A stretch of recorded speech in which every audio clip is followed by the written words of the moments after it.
রমজান এটা শুধু একটি মাস নয়, এটা এক অভিজ্ঞান, একটি সাধনা এবং এক অসাধারণ আধ্যাত্মিক পরীক্ষার সময়। পৃথিবী জুড়ে প্রায় 1.8 বিলিয়ন মুসলিম এই পবিত্র মাসে রোজা রাখে। কিন্তু কখন এবং কেন প্রথমবার রমজান মাসের রোজা বাধ্যতামূলক করা হয়েছিল? কিভাবে রোজা রাখার বিধান ইসলাম প্রিয়ার ছিল এবং এর গুরুত্ব কী? আজকের ভিডিওতে আমরা পবিত্র রমজান মাসের ইতিহাস নিয়ে জানব, কিভাবে এই মাসটি ইসলামে একটি বিশেষ স্থান অধিকার করেছে। আসুন জানি রোজার সঠিক নিয়ম, তার প্রভাব এবং ইসলামের পূর্বে কিভাবে রোজা পালন করা হতো। ভিডিওটি শেষ না দেখে যাবেন না, কারণ এখানে অনেক অজানা তথ্য রয়েছে যা আপনাকে রোজা ও রমজান মাসের প্রকৃত অর্থ সম্পর্কে সম্পূর্ণ ধারণা দিবে। সারা বিশ্ব জুড়ে প্রায় 1.8 বিলিয়ন মুসলিমের কাছে রমজান মাস একটি পবিত্র সময়। সূর্যোদয় থেকে সূর্যাস্ত পর্যন্ত রোজা রেখে তারা এ সময়টি পার করে থাকে। কিন্তু কবে প্রথম এই মাসব্যাপী রোজা বাধ্যতামূলক করা হয়? ইসলামের পূর্বেই বা রোজা কেমন ছিল? এসব নিয়েই আমাদের আজকের আয়োজন। রামাদান শব্দটা এসেছে আরবি মূল রামিদা বা আর রামাদ থেকে, যার মানে প্রচণ্ড উত্তাপ কিংবা শুষ্কতা। আরবি ক্যালেন্ডারের নবম মাস হল রমজান। হজরত মুহাম্মদ সাল্লাল্লাহু আলাইহি ওয়াসাল্লাম প্রথম ওহী পেয়ে নবী হয়েছিলেন 610 সালের রমজান মাসেই। এ মাসের যে রাত্রিতে প্রথম আয়াতগুলো নাজিল হয়, সূরা আলাকের প্রথম 5 আয়াত, সে রাতকে বলা হয় শবে কদর বা লাইলাতুল কদর, আরবিতে লাইল সমান রাত। বলা হয়েছে যে রমজানের শেষ 10 দিনের বিজোড় রাত্রির কোনো এক রাত্রি এই শবে কদর। প্রসিদ্ধ মতে সেটা 27 তারিখ ধরে নেওয়া হয়, যদিও আরেক মতে সেটি 23তম রাত্রি। তবে নিশ্চিতভাবে এই রাতটি পাবার জন্য ধর্মপ্রাণ মুসলিমগণ ইতিকাফ করে থাকেন, অর্থাৎ নির্জনে টানা 10 দিন প্রার্থনা। আর এই রমজান শেষ হওয়া মানেই ঈদ উল ফিতর, যা মুসলিমদের প্রধান দুটি উৎসবের একটি। মক্কা শরীফ সৌদি আরব পুরোপুরি প্রমাণিত না হলেও মতবাদ আছে যে নবী হজরত ইব্রাহিম আলাইহিসসালামের শহীফা নাজিল হয়েছিল তৎকালীন রমজানের প্রথম দিবসে। তাওরাত এসেছিল 6 রমজান, জাবুর 12 রমজান আর ইঞ্জিল 13 রমজান। যদিও আরবের বাহিরে রমজান মাস হিসেব করা হতো না, কিন্তু এই হিসেবটা ভিন্নজাতিক পঞ্জিকার সাথে মিলিয়ে স্থির করা হয়েছে বলে বলা হয়। তবে পুরো এক মাস পবিত্র রমজান মাসে রোজা রাখার আদেশ অবতীর্ণ হয় যখন নবী হজরত মুহাম্মদ সাল্লাল্লাহু আলাইহি ওয়াসাল্লাম এবং সাহাবীরা মক্কা থেকে মদিনাতে হিজরত করেন। তারপরে সেটা ছিল হিজরতেরও 18 মাস পরের ঘটনা। তখন আরবি শাবান মাস চলছিল। রমজান মাসই হল সে মাস যাতে নাজিল করা হয়েছে কোরআন, যা মানুষের জন্য হেদায়েত এবং সত্যপথ যাত্রীদের জন্য সুস্পষ্ট পথ নির্দেশ আর ন্যায় ও অন্যায়ের মাঝে পার্থক্য বিধানকারী। কাজেই তোমাদের মধ্যে যে লোক এ মাসটি পাবে সে এ মাসে রোজা রাখবে। মসজিদে নববী, মদিনা, সৌদি আরব।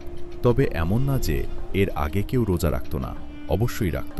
কুরআনেই বলা রয়েছে যে আগের জাতিগুলোর জন্য রোজা বাধ্যতামূলক করা হয়েছিল, সেটা রমজান না হলেও। হে ঈমানদারগণ, তোমাদের উপর রোজা ফরজ করা হয়েছে, যেরূপ ফরজ করা হয়েছিল তোমাদের পূর্ববর্তী লোকদের উপর, যেন তোমরা পরহেগারি অর্জন করতে পারো। এমনকি মক্কার মানুষেরাও ইসলামের পূর্বে রোজা রাখত, তবে সেটা কেবল মুহাররম মাসের 10ম দিন আশুরার রোজা। কারবালার ঘটনা তখনও ঘটেনি। আশুরার প্রধান উপজীব্য ছিল হজরত মুসা আলাইহিসসালামের নেতৃত্বে মিশর থেকে বনি ইসরায়েলের মুক্তি এবং লোহিত সাগর দুভাগ হয়ে যাবার ঘটনা। আত্মসংযম আর আল্লাহর সন্তুষ্টি নিমিত্তে অন্যরাও রোজা রাখত বটে। মসজিদে নববী, মদিনা, সৌদি আরব। 747 সালের একজন আরব লেখক আবু জানাদ জানান যে উত্তর ইরাকের আল জাজিরা অঞ্চলে অন্তত একটি মান্দাইন সমাজ ইসলাম গ্রহণের আগেও রমজানে রোজা রাখত। প্রথম থেকেই রমজানের রোজা রাখা শুরু হতো নতুন চাঁদ দেখবার মাধ্যমে, তাই অঞ্চল ভেদে রোজার শুরুও ভিন্ন হতো। এখন মেরু অঞ্চলের কাছাকাছি দেশের মুসলিমরা প্রকৃতির স্বাভাবিক সময়ানুসারে সেখানে রোজা রাখতে পারে না, যেহেতু সেখানে দিনরাত্রির পার্থক্য করা দুরূহ। তাই নিকটতম স্বাভাবিক দেশের সময়সূচি কিংবা মক্কার সময় মেনে তারা রোজা রাখে এবং ভাঙে। অতিরিক্ত ইবাদত হিসেবে রয়েছে তারাবিহ, যদিও সেটি বাধ্যতামূলক নয়, বরং সুন্নতে মুআক্কাদা। নবী হজরত মুহাম্মদ সাল্লাল্লাহু আলাইহি ওয়াসাল্লাম প্রথম দিকে জামাতের সাথে সে নামাজ আদায় করলেও পরে জামাতে করেননি। পাছে সেটি মুসলিমদের জন্য বাধ্যতামূলক হয়ে পড়ে। তবে খলিফা উমার রাদিয়াল্লাহু আনহু পুনরায় জামাতে আদায় করা শুরু করেন তার শাসনামলে। তবে শিয়াগণ তারাবিকে নব উদ্ভাবন বলে পরিত্যাগ করে থাকে।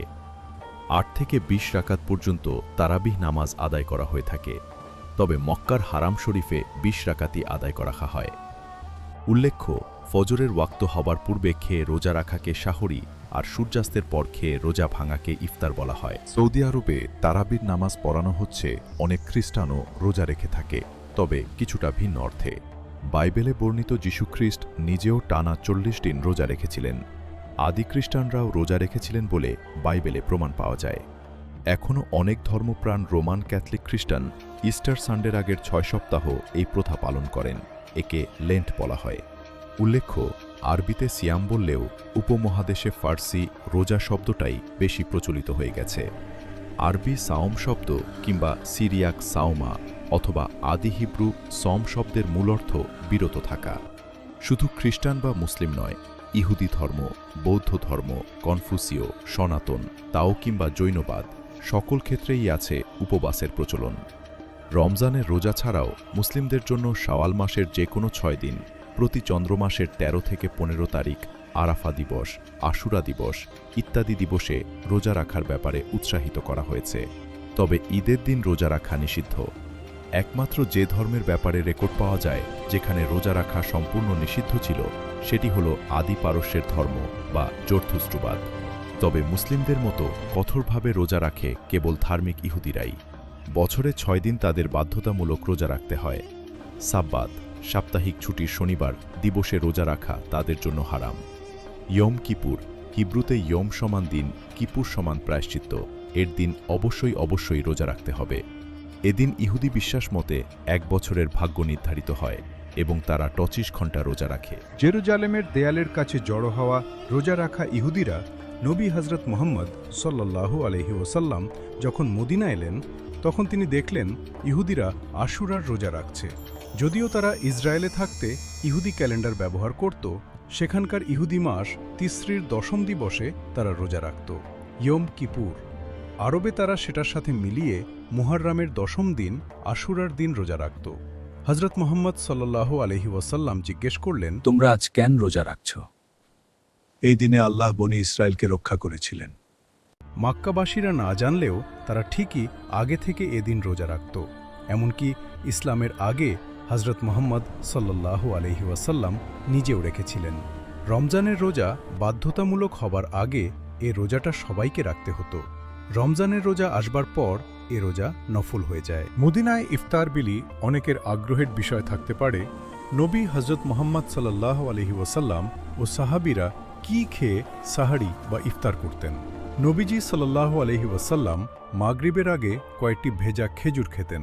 তা না থাকলে শুকনো খুরমা / খেজুর আর পানি, এটাই ছিল ইফতার। একবার তিনি সফরে থাকা অবস্থায় ছাতু ও পানি মিশিয়ে ইফতার করেছিলেন। সেহরির ক্ষেত্রেও প্রাধান্য দিতেন খেজুরকে।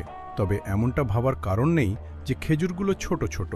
আরবীয় খেজুর যথেষ্ট বড়, অন্তত আমাদের দেশের তুলনায়। আরবীয় খেজুর সারা বিশ্বের ধর্মপ্রাণ মুসলিমগণ রমজান মাসটি পালন করে ধর্মীয় ভাব গাম্ভীর্যের সাথে এবং পরম আগ্রহে সাদরে বরণ করে নেয় রমজান শেষে ঈদকে। সবাইকে রমাদান মুবারক। রমজান মুবারক তথ্যসূত্র পবিত্র কুরআন মুসলিম শরীফ ১০৯৯, বাইহাকি মেশকাত ১৬৪, নাসাই ২১৬২, আবু দাউদ ২৩৪৫, বুখারী শরীফ, Muslim Sharif, new testament, Bible.